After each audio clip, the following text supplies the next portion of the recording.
Hi viewers, இன்னைக்கு நம்ம ரொம்ப கம்மியான பொருட்களை வச்சு வீட்டில் ஒரு 5லேருந்து 10 நிமிஷத்தில் ரெடி பண்ணுற மாதிரியான ஒரு சூப்பரான கிறிஸ்பி ஸ்நாக்ஸ் ரெசிபி தான் பார்க்க போகிறோம். இது ஒரு ரொம்ப ஹெல்த்தியான ஒரு ஸ்நாக்ஸ்னு கூட சொல்லலாம்.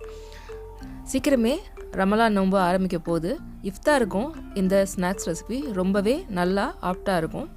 சைட் டிஷ்ஷே தேவையில்லை, இதை அப்படியே நீங்கள் சாப்பிட்லாம். அப்படி சைட் டிஷ் வேணும்னு நினச்சிங்கன்னா தேங்காய் சட்னி அல்லது டொமேட்டோ கெச்சப், சில்லி சாஸ் இந்த மாதிரியான பொருட்களோடு சாப்பிட்றதுக்கு ரொம்பவே டேஸ்டியாக நல்லா அருமையாக இருக்கும். டேஸ்டியான இந்த ஸ்நாக்ஸ் ரெசிபி எப்படி செய்கிறதுன்னு பார்க்கலாம். Welcome to flavour studio. நம்ம சேனலை ஃபஸ்ட் டைமாக வாட்ச் பண்ணுறவங்க மறக்காமல் சப்ஸ்கிரைப் பண்ணிக்கோங்க.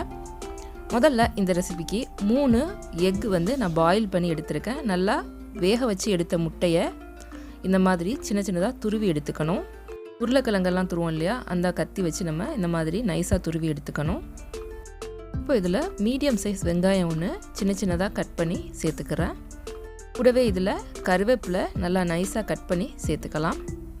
அப்புறம் இதில் 1 டீஸ்பூன் அளவு சில்லி ஃப்ளேக்ஸ் நான் சேர்த்துக்கிறேன். உங்ககிட்ட சில்லி ஃப்ளேக்ஸ் இல்லை அப்படின்னா க்ரீன் சில்லிஸ் காரத்துக்கு தகுந்த மாதிரி கட் பண்ணி சேர்த்துக்கோங்க. அப்புறம் இதில் 1 டீஸ்பூன் சோம்பு சேர்த்துக்கலாம். 1/4 டீஸ்பூன் அளவு மஞ்சள் தூள், 1/4 டீஸ்பூன் அளவு மிளகாய் தூள் நம்ம சேர்த்துக்கலாம். காரத்துக்கு தகுந்த மாதிரி கூடவோ குறைவோ மிளகாய் தூள் சேர்த்துக்கோங்க. கூடவே இதில் 1 டேபிள் ஸ்பூன் அளவு அரிசி மாவு, 1/4 கப் அளவு கடலை மாவு, தேவையான அளவு உப்பு, இது எல்லாத்தையும் சேர்த்துட்டு நம்ம முதல்ல தண்ணி எதுவும் சேர்க்க முன்னால் நல்லா ஒரு வாட்டி கலந்து விட்டுக்கலாம். இந்த ஸ்டேஜில் கொஞ்சமாக ஒரு 1/2 டீஸ்பூன் அளவு ஜிஞ்சர் கார்லிக் பேஸ்ட் ஆட் பண்ணிக்கோங்க. ரெக்கார்டிங்கில் மிஸ் ஆயிடுச்சு. அப்புறமா இதில் 1 டேபிள் ஸ்பூன் அளவு நல்ல சூடான எண்ணெயை சேர்த்துட்டு நல்லா அதை மாவு கூட கலந்து விட்டுக்கோங்க. ஓரளவுக்கு நல்லா மிக்ஸ் பண்ணதுக்கு அப்புறமா ஒரே 1 டேபிள் ஸ்பூன் அளவு தண்ணி சேர்த்து நல்லா இதை கலந்து விட்டுக்கோங்க.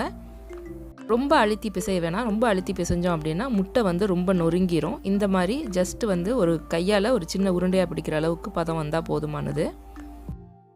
ரொம்ப தண்ணி சேர்த்தோம் அப்படின்னா ஒரு மாதிரி நம்மளுக்கு கையில் எடுத்து பொரிக்க வராது. இப்போது ஒரு கடாயில் கொஞ்சமாக எண்ணெய் ஊற்றிட்டு சூடு பண்ணியிருக்கேன். மீடியம் ஹையில் வச்சுக்கோங்க. இப்போ நம்ம ரெடி பண்ண மாவை சின்ன சின்ன உருண்டைகளாக உருட்டி நான் எண்ணெயில் சேர்த்துடுறேன். உங்களுக்கு விருப்பமான ஷேப்பில் நீங்கள் இதை பொரிச்சு எடுத்துக்கலாம். கட்லெட் மாதிரியோ அல்லது நீல நீளமாவோ சிலிண்ட்ரிக்கல் ஷேப்லேயோ நீங்கள் எந்த மாதிரி வேணாலும் உங்களுக்கு பிடிச்ச ஷேப்பில் செஞ்சு பொரிச்சு எடுத்துக்கலாம். ஒரு சைடு வெந்து கலர் மாறவுமே திருப்பி போட்டுட்டு அடுத்த சைடும் கலர் மாற வரைக்கும் வேக விட்டுக்கலாம். முட்டை வேக வச்சுருந்தோம்னா ஒரு 5லேருந்து 10 நிமிஷத்துலேயே நம்ம இதை அழகாக பொரிச்சு எடுத்துடலாம். ரொம்ப டேஸ்டியான ஈஸியான ஸ்நாக்ஸ் ரெசிபி இது. அவ்வளோதான், கிறிஸ்பி எக் பைட்ஸ் ரெடி ஆகிடுச்சு. இதை ஒரு டிஷ்யூ பேப்பரில் எண்ணெய் வடியை விட்டுட்டு நம்ம விருப்பமான சட்னி அல்லது சாஸ் கூட நம்ம சர்வ் பண்ணலாம். வீடியோ பிடிச்சிருந்தா ஃப்ளேவர் ஸ்டுடியோவுக்கு சப்ஸ்கிரைப் பண்ணுங்கள். உங்கள் ஃப்ரெண்ட்ஸ் அண்ட் ஃபேமிலி கூட இந்த வீடியோவை ஷேர் பண்ணுங்கள். சீக்கிரமே உங்களை அடுத்த வீடியோவில் சந்திக்கிறேன். அது வரைக்கும் stay safe, stay home and stay hygienic. Thanks for வாட்சிங்.